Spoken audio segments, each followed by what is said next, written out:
Johnathan, thanks for being on the show. It's an absolute honor, my friend. All right, so we're going to talk about all kind of stuff, business, entrepreneur, remote work, design work, all kind of things that businesses need. But I'd love to hear, before we jump into all the nitty gritty of behind the scenes, what caused you to start the company that you run now?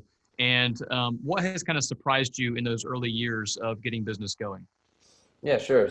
We were a digital marketing agency, very similar or almost identical to the setup that you currently have now. We were working with a lot of really cool customers. We were working with like universities and some Inc. 5,000 companies, and a lot of small businesses as well. We were delivering work. We were kind of like a full service. So we did SEO and content writing but we weren't necessarily good at anything except for graphic design. So we would have these SEO contracts and they would come back in a couple of months and be like, what the hell's going on? And we'd be like, we don't know what we're doing either. And so we kind of went through that. But the one thing that everybody said, regardless of them leaving as a customer, they always said that we were incredible at graphic design. And so that kind of put us down a path. Well, okay, this is a consistent trend that's happening. What can we do about it? And we kind of looked at ourselves in the business model. We realized that we weren't necessarily happy with what we were doing. The end deliverable and the results were given to really large companies that didn't necessarily affect the people who were associated. And we knew we didn't want to be this like cookie cutter, high-end white glove service. We wanted to help the masses of people with a legitimate problem. So then we went out and we surveyed close to 250 people or so. And we said, what are some of the problems that you have in your business? And a large majority of them said finding reliable marketing/graphic design talent. And then we said, okay, well, if we were to build something similar to this, would you buy it? And then they did. And that was kind of like the foundational and cornerstone customer base that we had. And it all stemmed from just like a survey. It all stemmed from like a need that we felt was missed in the marketplace, and we had to try and find a way to fix it. That's really cool. And I think what's beautiful about that too is you found an area that you really had the strengths in and said, all right, we're just going to double down on this and get rid of all the other things. Because I talk a lot about that with other entrepreneurs. I think people sometimes spend so much time trying to work on their strengths. And what they do is they end up taking something that they're like a 1 out of 10 at, and they make it a 3 out of 10, and they still are pretty bad, really bad actually. Maybe even they get to 4 or 5 out of 10, but they're still really bad. And so it's like, what if we just went from a 7 to a 10 instead and focused on that one thing? And that's kind of what you guys have done. Yeah, absolutely. And I think the growth of our company has been because of that too. I am not a designer by trade. Although while we were in the digital marketing agency world, I did do all the graphic design, and I'm absolutely awful. So there's no reason why customers cancel when that was the case. But I focus primarily on strategy and execution and growth of the company. Whereas my other co-founders, one is very design centric, one is very forward thinking and kind of like visionary in that aspect. But then also all of our managers and things like that are also extremely and hyper focused. So it's translated from a business model to be hyper focused and only doing one thing, but it also translated into the actual people doing one thing too. Yeah. So one thing I'd love to dig into there, because you do have multiple co-founders, it's always an interesting thing to me because I've never had, it's always just been me. And I always think there's an interesting dynamic when you have 1 or 2 or even 3 partners. So are there 3 original founders of the company? Yeah. Okay. There's 3. So, I don't know how comfortable you are talking about this stuff, but we'll dig into it anyway. I'd love to hear like what that dynamic is like for you, because, you know, on one side, I'm a little jealous of that because I don't have other people who have the exact same vested interest as like a true co-founder would. But I also get to make all the final decisions, which I kind of like to do too. And when you have 3 people, you don't. But the nice thing about 3 is you're never going to end up in a tiebreaker situation. So what has that been like? And what have you learned about needing, to kind of accommodate to others' needs and desires? It sounds like you have a pretty good feel on like where the strengths of each person lie, which seems important. Yeah, I think that's important, very important. That's like the core essence and what is needed. I think, well, there's a lot of things. I think ego comes into play, a lot of it. You really have to kind of set yourself aside and realize that why are you getting into a particular situation or argument? What is it for? What is the purpose? Is it your own ego talking, or is there a legitimate problem? More often than not, I think for us in particular, we do have a CEO, and it's not me. It's actually the visionary element of the co-founder. And our job specifically, and this was done on purpose, give him as much information as possible in order to make one decision. And it's your job as a co-founder to provide that information as articulate as you possibly can be. And then that individual make the ultimate decision on what is best for the company. I actually think that a single co-founder arrangement, or one person setting the tone, is actually the best method for any type of business. When you have too many hands in a basket, or too many minds, it ends up being, well, one, you can single-handedly destroy the company by just making the wrong decision. But so can the co-founder, the CEO, or whatever it may be. One small move that isn't calculated by data can throw the trajectory of your entire business. So I say all that to say is that manage your expectations, check your ego out the door, and make sure that any type of decision you make, whether it's big or small, more often than not, the smaller ones are the ones that are the largest affected. Make sure that small decision is backed by data, and it's not just like you telling yourself that this is the right thing because of a gut reaction, or maybe you find something on social media that sways you a little bit. That's probably the most important thing. Yeah, I think that's really important, actually, especially in the midst of the current crisis that we're sitting in. So as we record this episode, you may be listening to the podcast in the future, and you will know more about how this virus thing resolved. But if you're alive, please send us an email. And toilet paper. Yeah. So, we joke, but we're right in the middle of this right now, from an economic crisis, from a health crisis, and not really knowing how it's going to resolve. And I think, what you just said about knowing, kind of making decisions off of data is really important, and making decisions off of facts versus making decisions off how you feel, off panic, or off fear. Because I think right now, especially in the current business climate, there's a lot of that happening, and having other people around you to help check that is really important. While I don't have co-founders, I do have a leadership team that we've put in place really probably 2 years ago.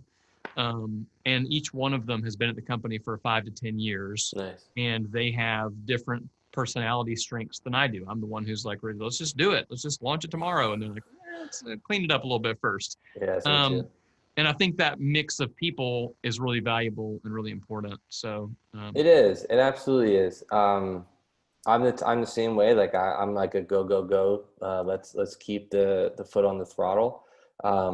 I'm also a very trendy type of individual, where if I see commonalities in everything, that we should double down and continue doing that. But sometimes you have to take a step back, especially during these troubling times of economic crisis.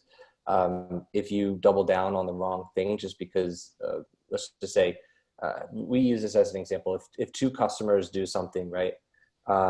If 5 customers do something, is that enough information for you to make a decision? More often than not, for us in particular, because we're more of a volume-driven company and volume-driven customer base, so 5 customers isn't enough of an indicator in order for us to change anything. For a small business like a digital marketing agency that only has like 10 clients a year, 1 or 2 people might actually be a really good indicator. But for us, we usually say, can we collect at least 10 times where this has occurred in order for us to kind of change that cycle? And if it's not 10, then we're not going to write it down. And if it is close to 10, like I have a running sheet on my computer, a text edit document that literally says like an idea that I've come up with. And I actually write down all the information of 10 people and a brief like sentence of what they said in order for me to make that decision. So if we want to change like the pricing page, for example, because a customer's confused, your gut reaction as an entrepreneur is to be like, oh God, our customers are never going to be able to check out. Our business is in shambles. And in actuality, it's not. It could just be that anomaly. Yeah, absolutely. I think that's really important, especially as you scale and grow. It's easy to focus too much on that one squeaky wheel. And if you're somebody who has hundreds or thousands of clients, and you're focusing on that one person, you might be missing the reality of the other 999 clients that are Yeah. perfectly happy Yep. in that whole scenario. So it's really interesting. One thing I've been thinking about with you guys and the work that you do, well, actually, before that, explain a little bit about what you do as a company, what the platform is, because we haven't really talked about that, and how it helps people. And then I want to talk about competition, differentiation, and I want to talk about remote work because you got people all over the place. So tell us a little bit what you do, and then let's transition to those two topics, and I'll lead us there. Yeah, sure. Penji is an on-demand graphic design service that you get where you get access to the top 2% of designers in the world. You sign up for a service like Penji, you get immediate access to our team of graphic designers, and you can submit as many projects, unlimited amount of projects on a month-to-month basis. We work with a lot of digital marketing agencies. We work with a lot of marketing teams, big business, and they can request anything from overflow work from your core graphic designers rather than hiring an in-house designer or finding random freelancers with all these different price points. We're a flat rate, monthly rate. You could use us as many times as you want, and you can also cancel whenever you want. So there's no contract. You had 3 other questions. Did that answer the first I'll one? I'll lead us to those. I think that was the most important one, was kind of exactly what you do. And it's an interesting model, because what it does for companies, whether they're individual companies or even agencies like ours, is maybe if I'm an agency, I might have designers on staff, but we're a little over capacity, but not over capacity enough to justify actually hiring another person. Or maybe we just need some extra help to handle some kind of production work that is, I need to get all these things done, but there's just not enough time in the day. Yeah, exactly. And the beauty, I've always loved the idea of scaling with contractors, but finding individual contractors can be a little bit difficult. And you never know when they might just kind of disappear because they've got other stuff going on, versus working with a company like yours where you're managing the relationship. And if something were to happen with that individual designer, you're going to know what the account looks like and know how to put another designer in that bucket, basically. And it's a contracting like this, for people that have not seen this type of work before, can be a great way to operate, especially through economic uncertainty, because like you said, it's month to month and it's lower costs usually, but you still have kind of some capacity along the way. What I have noticed recently, probably in the last couple of years, is that this model has started to become more popular. So there's people kind of copying this framework. I'm seeing more companies kind of pop up, and not just in design, but in other types of services too. And competition's always a thing, for everybody. So what has that been like for you, and how do you deal with it? Because everybody deals with competition differently. Some people obsess over it. Some people could really care less and they have their own plan. What's that like? Did you see a new service pop up, or somebody else that's kind of getting attention that does something similar? How do you handle that as a leader? You really don't do anything. At least we don't. For us, we are, and this is my opinion, of course, and I'm sure a lot of people would probably agree with this here if they were to hear it. But I think we're the trendsetters, and we're the ones that set the tone in the industry. We've done that on purpose. We've never looked at any of our competitors, although we know that they exist. We do our best to not copy. We do our best to set the course and be true to ourselves. We've always been in a community conscious organization. We started as such. Our first core group of customers were actually all nonprofits, where we gave our services to them for $1. And we still continue to do that now.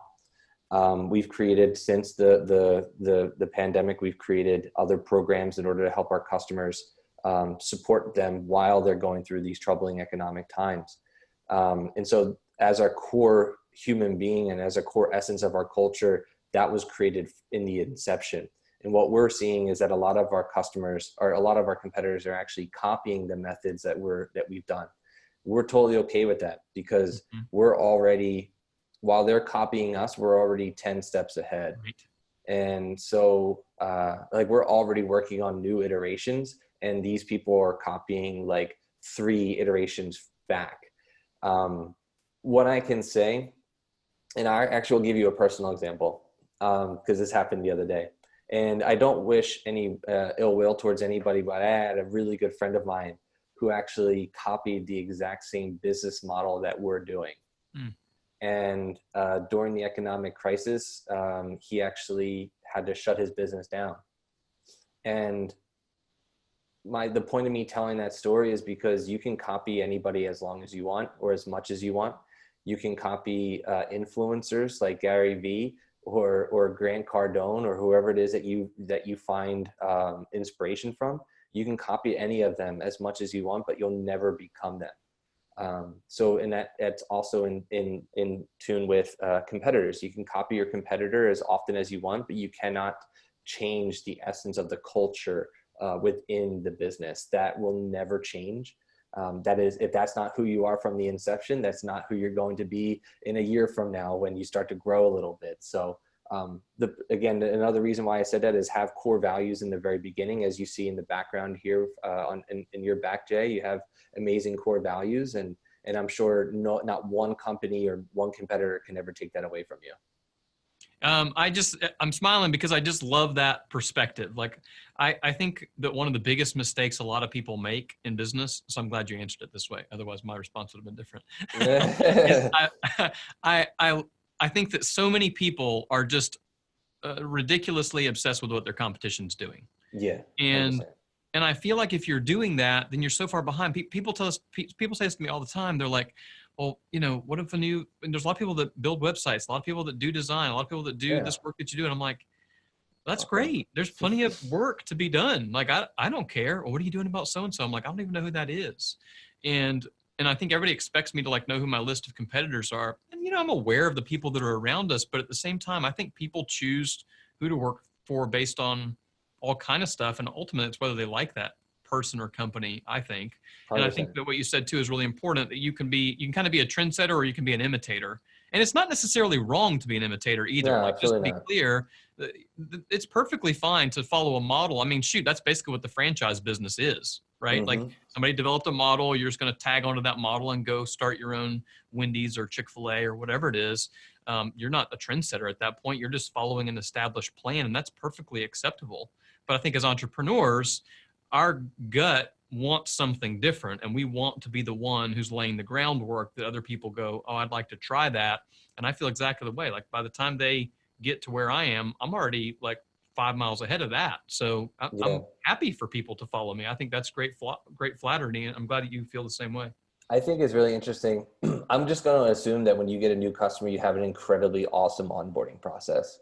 And that's just based off of what I see in the background and what I've seen on your personal website. I think that's where it comes in. That's where it really comes in. The culture really shines, is how you treat a customer as soon as they come into your doors. Mm-hmm. They're giving you the ultimate sign of respect by putting their credit card on a website and then hitting purchase.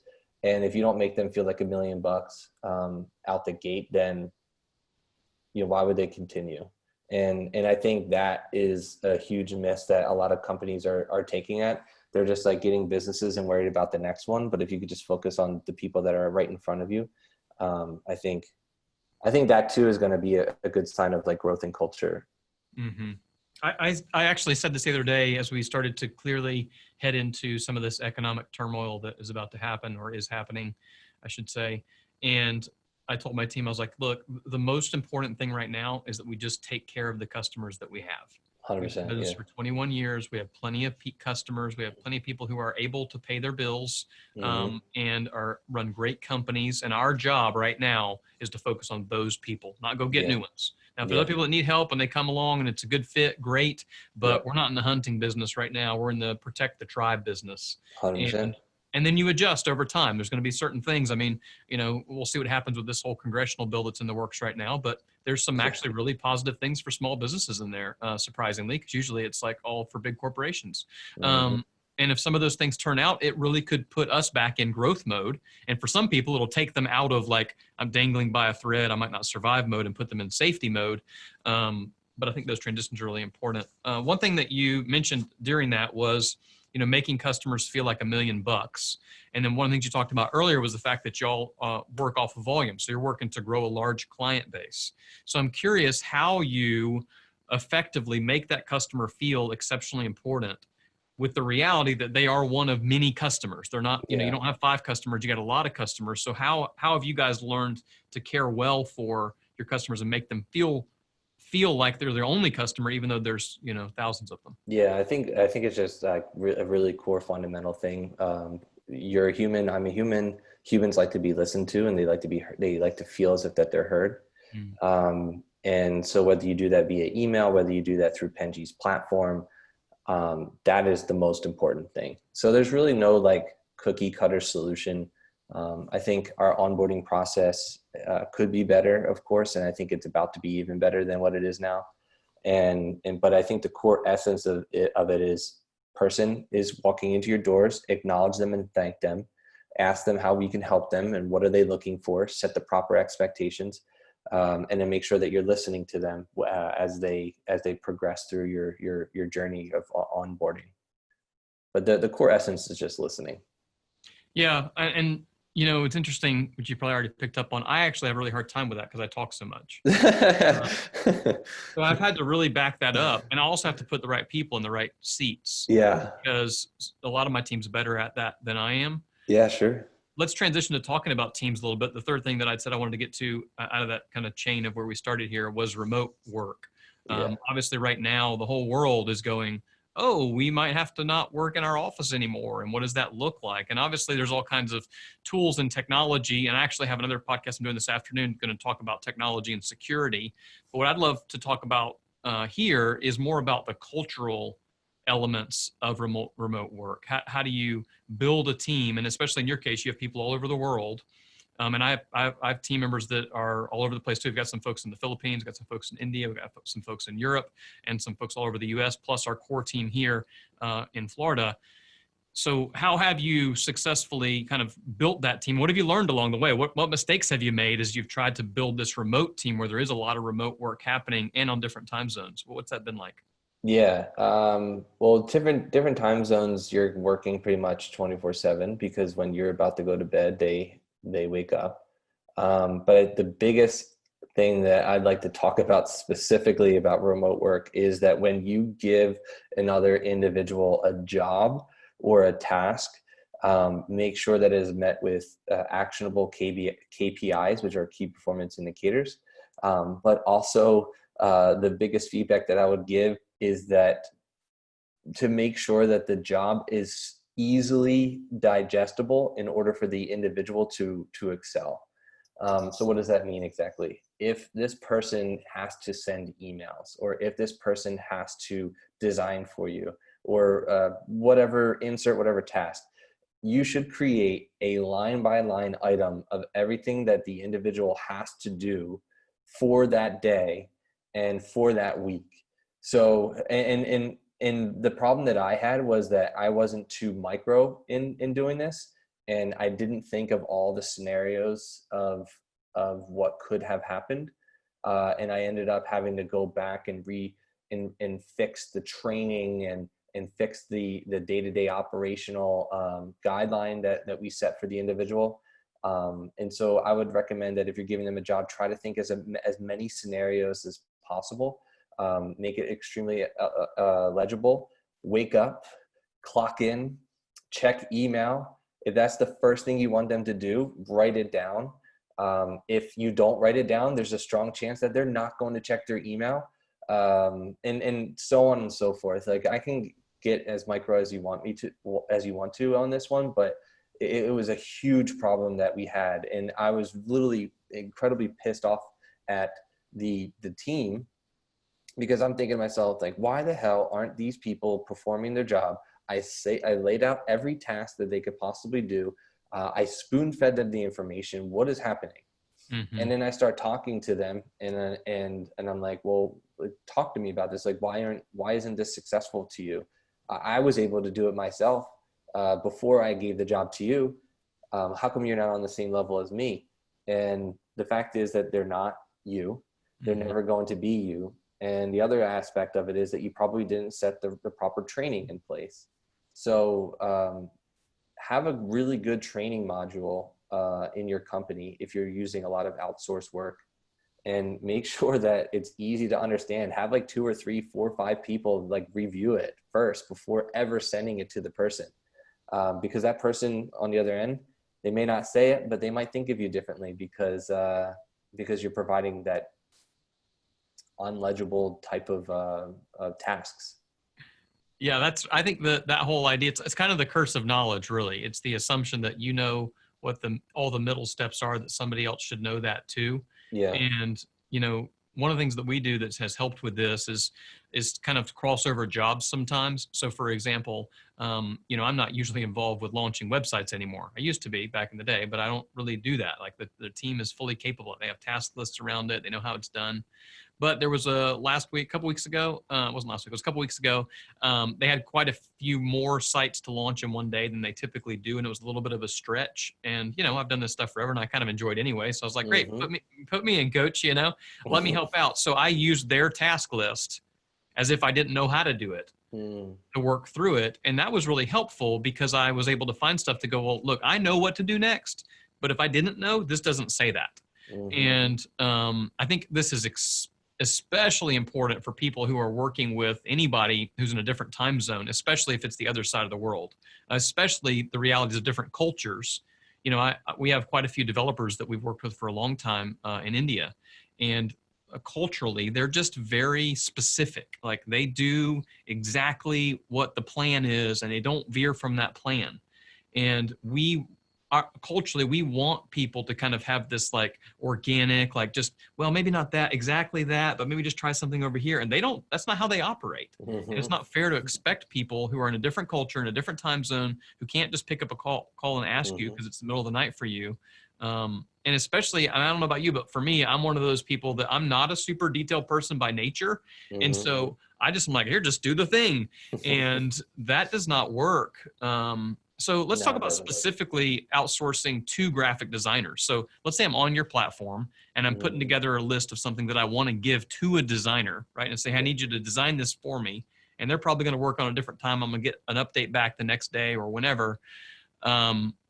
What are some tips to help improve if I were just to submit a design to somebody to get back what I want sooner, so I'm not going through 10 rounds of revisions? Yeah.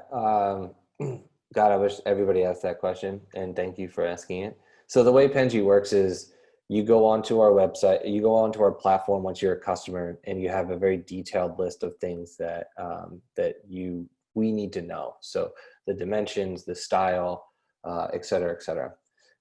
There's also a description piece that says, here's what is the core crux of exactly what we need. Number one, I think the content has to be displayed in a proper manner. If you're referencing an example or if you're referencing some type of document, make sure that you send as many screenshots as possible. If you're saying reference square, make sure that square is labeled with like a number, or maybe it's labeled with like some type of like indication that the square is the actual square that you're talking about. The last thing is that anytime you want to regurgitate your idea and vision to another graphic designer, provide as many examples as possible and let them know how many revisions that you want. For example, if you want, some of our customers, they get disappointed when they don't necessarily say that they wanted 5 revisions. And how could we have known that the customer wanted 5 revisions when it was never stated? So you have to be transparent, as if that I'm talking to you. As if that I'm talking to somebody on the phone. This is what I should be saying via text. And a lot of Americans, I can say, the American customer base are a little bit less likely to be that detail oriented, because they are very similar to like you and I. Here it is, buddy. Now have at it and good luck. But I do see a lot of the international customers being a little bit more detail oriented. And I think that's a cultural thing. Us Americans, I believe, and this is my opinion, that we're a little lazy, or a lot lazy, and we don't want to spend that extra 30 seconds to just like read everything over. I fall victim to it too, so I'm one of those lazy Americans too. Yeah, I think that's really important because First of all, I'm not a lazy American. I'm not gonna put that category on myself, but I No, will I say called that, myself that. So yeah. I know, I'm just kidding. But I am an I would say that this actually, I don't think it's always laziness, especially in the entrepreneur community. The way I would label it is actually impatience. I think Fair. we're exceptionally impatient people, Fair and we enough. want something right now. And I think that what we don't realize sometimes is if we were to take that little bit of extra time to give more instruction up front, we're actually saving ourselves a ton of time on the back end when we got to do 8 different responses because we didn't provide enough clarity up front. Yeah. And there's tons of examples of that on the internet of funny, stories. I can't remember. There's this one where it's like somebody wants like a poster of their cat. Have you seen that like story? I'll have to Yeah, I find it have. and pin it in the actual story. But it's like somebody talks about they want to find a picture of their lost cat, and it's this whole thing with this graphic designer of unclear instructions, and the guy just does exactly what they say, and it turns out Yeah. really bad. Yeah, Uh, exactly. so I'll find And a that link. can happen. That can happen to anything. It could happen to a service like ours. It could happen to a business like yours. Clear instructions are important. Examples are important. That goes for everything in life, not even just graphic design and marketing. Yeah, and I think it matters a lot too when we talk about what kind of role we're talking about here as well, because in this scenario we're talking about somebody who's a production team member who's Hmm. producing an output of a product, potentially one that's very specifically what I have in mind. Hmm. Um, but if we're talking about like leadership roles or manager level roles, those are very different things. When I delegate to somebody like that, I expect them to be able to figure out the next best step because there's a difference in task delegation where I'm delegating an individual, very specific line item, what I want you to do, and outcome delegation, which is, hey, here's where I want you to go. You figure out how to get there. To me, Yeah, that's a leadership or a manager level role. I would agree with that. And I think subtle reminders. I think okay. So I want to add a small thing to that. I think it also is based off of the confidence of the individual too, because if you're going through a particular conversation and that manager doesn't realize how much they're worth to you as a business owner, I think it's imperative for you as the business owner to make them aware of how important they are to your business and to your livelihood and to their livelihood. I think that's important. I didn't recognize that in the very beginning. I was like, I gave you the management role. This is something that you should have been doing in the beginning. Like, this is why you're hired and this is why we're paying you X amount of dollars a month. But that individual may be going through other things outside that we're not aware of in the business day to day. And they just don't have the confidence and belief in themselves that they are actually the manager for that reason. And they were given it for a purpose. So I would just add that as something like you as the leader of the company should be providing confidence in instilling confidence in your employees, especially your management team, that they are here for a reason and they're worthy of the management title.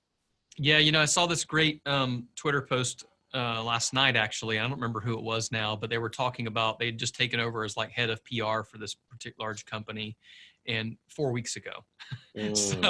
So literally like leading into a crisis, right? And she said, I had this conversation with the prior leader and she said to him, would it be okay as long as I only do this when something is severely off track for me to contact you for advice? Mm. And she said he paused and said, no, you've got this. Mm. And I thought that was so interesting. And then she said, and that's the best thing he ever did for me. Mm-hmm. And basically, it was kind of that confidence thing that you're saying, which is, I think one of the biggest mistakes that somebody like that I make many times, and I think many entrepreneurs and leaders probably do, is somebody brings them a problem and they go, oh, let me just take that from you and I'll go fix it. And what they need to do is somebody brings them a problem, they need to ask the question, well, what are you going to do about that? Yeah, absolutely. But that's hard because I want to be a problem solver, but my job really as like the leader is to bring up other leaders. And the only way I can do that is allow them to have the opportunity to figure it out and maybe even fail, just hopefully not fail catastrophically. Yeah, sometimes it's like incredibly painful to do this because like the answer. I'm the type of individual that here's a problem and I'm just like, boom, fix it. This is how to fix it. And I've actually had times where it's taken like a week or two just to come to a resolution of what I knew 30 seconds into them speaking. So it's incredibly hard. And I think the word you said that I probably should have said was patience. That's the key. There's a lot of laziness too. Let's not be wrong. Oh yeah, we could There's talk plenty about of that. laziness too. There's a whole Uh, nother podcast in that that's, one. that's right. And we are running out of time. I feel like you're the kind of guy I could probably talk to all day because we, have a lot of similarities with agency work and design work and Yeah. remote teams and all that kind of stuff. But one of the things I always love to hit on, which is really interesting in the current climate that we're in, is the whole idea of work-life balance. Mm-hmm. And what I always say is, number one, I don't really even love that term, but I always ask people, number one, what does that even mean to you? What does work-life balance even mean to you? And how has that changed, or has it changed for you in different seasons of business and in life? I think it's a work in progress for me. I don't necessarily have a good answer to that just yet, but what I can say is that I'm finding things that, and I'm trying to do more of the things that bring me the absolute joy. So I'll just kind of name a couple of them. I've got into reading again, and my brain fires so fast that I can't actually read books. So I've actually done audiobooks, and that's been a huge game changer for me. I haven't been able to read as much or listen as much because of the crisis, because I kind of used it as my way of traveling. So that kind of gives me peace. And I know this will come off weird, but I really just love studying wine and beer. Those are like two really big passions of mine, not from an alcoholic perspective, but just from and how it brings people together perspective. Anytime you have a beverage of any kind, you're always usually sharing it with another individual. And I think the idea behind that is really important. If I were to do this all over again, I would say that it would be heavily invested in my time in the world of creating some type of wine or some type of spirit or some type of beer, because I just love the community aspect of it. So those are some things that bring me joy in studying and stuff. But in terms of working out is another one too, and stuff like that. Meditation, I think, is really important for me. So a lot of personal health. I wish I figured this out sooner. I would beat myself to the ground. I've actually made myself sick to how much I worked. And so now I'm slowly realizing how important my work-life balance is. As I'm getting older. I'm 31 now. And I need to step away from the screen and do more things just outside of just the tech world and the internet world. Yeah, I think one of the things that's really stood out to me over the years is just the reality that it's different for everybody. Yeah, 100%. And it's different depending on what season of life that you're in. It was very different when I was building a business when I was 20 something and had no kids than it is now. Because one of the things for me is I'm home for dinner every night.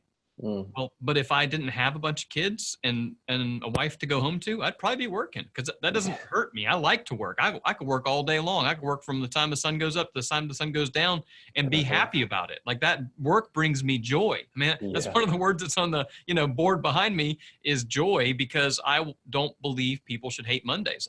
I believe that people should do work that they go, man, I love doing this. At least 80% of the time. We've always got that 20% that we're like, oh, we shouldn't have to do this. So I think that, those things change over time. I just always love to hear where people are at and what matters to them in this season. I'm in the exact same boat. I feel like this is the first time that we've met, but I feel like I've known you for a really long time, because that is my exact philosophy. A lot of people don't understand that I just enjoy working. Right. It's not that I want to not do other things. It's not that I don't care about other people's time or attention, but it's something that just makes me legitimately happy. I don't think there's anything inherently wrong with that. That's the thing. I think right now, culturally, one of the problems that we have is it's like one cliff or the other. You have the Gary Vee cliff, which is you have to work from, the time your eyes open to the time your eyes close. And, and then you have the other cliff that's you need to take a 2-hour nap every day. And if you don't, if you're not doing yoga by 6, then you're not a person. Yeah. And neither one of those is necessarily true. Neither one of those is necessarily good or necessarily bad. It's just kind of what works for you. And I think the people that are around you matter a lot too, of who are the most important people around you. Are you married or not? Do you have kids or not? Do you have close friends and relationships? And if not, you just want to hustle and work all the time? Great. That's up to you. Yeah, absolutely. I'm right there with you, man. I love it. You're preaching to the choir. And whoever else is watching on Facebook and listens to this on podcast later. One of the things that I always like to wrap up with is really a pretty straightforward question, but the answer could be a thousand different things. And that is, if you were to have to leave people with some parting advice about building a business that lasts, what is it that you would say to them? Hey, here's something that I've learned, or here's something that's been really valuable to me that you guys should think about in your business. I think it has to do with your internal self. I don't think it's anything that you could do for your business. I think it's you have to be more self-aware. I think that's probably the biggest strength that I personally have, is understanding, like, acknowledging where I've gone, I've went wrong, and analyzing like how situations have come to this exact conclusion. If you get yourself into an argument or a debate, or maybe an employee is not performing exactly the way that they should, then you need to ask yourself why, and put blame on yourself, because you as a leader are the one that probably led to that. So, I mean, there are times where that may not necessarily be the case, but I think that if you're more self-aware and acknowledge all the scenarios that have happened on a day-to-day basis, more often than not, you can come to a conclusion that it's like usually one or two things. And that one thing is most likely going to be you. So I think that's probably the thing that I would want to take away from. And I think that if you were to listen to that and understand it, I think it's going to bring you a lot of joy, using that word that you said earlier. And I think it's going to bring a lot of success to you too. But if you're the type of person that just like shoves everything to the side and you're just like, no, it wasn't me, you're the one at fault, I think you're going to have a very hard time succeeding, and you're going to have a very hard time maintaining valuable relationships and friendships as you grow in your entrepreneurship or just life, business, career, whatever it is. Yeah, I think that idea of really self-awareness is a superpower. I wish something I invested more when I was younger, and people out there that are listening or watching, that idea of self-awareness and knowing who you are and where you're at and what you can do to impact the situation has a huge impact versus being frustrated with everybody else. Yeah. If people want to find out more about you, your business, where can they go online to do that? Sure. It's penji.co, penji.co. If you like our story, if you like what we believe in, if you like this conversation, it would mean the absolute world if you could just check us out. Awesome. Johnathan, thank you so much for being on the show today. It has been a real joy. Thanks, man. Hey, I hope this video has helped you with some tips and ideas to build a business that lasts. Make sure you subscribe to our channel so that you don't miss out on the next videos that we roll out. And more importantly, for some awesome free resources, head over to our website at buildingabusinessthatlasts.com. You can get a free copy of my book there, where I tell you how I have built an agency that's grown year over year for the last 20 years in a row. So go grab that, buildingabusinessthatlasts.com, and make sure to subscribe to our channel. Thanks. We'll see you soon.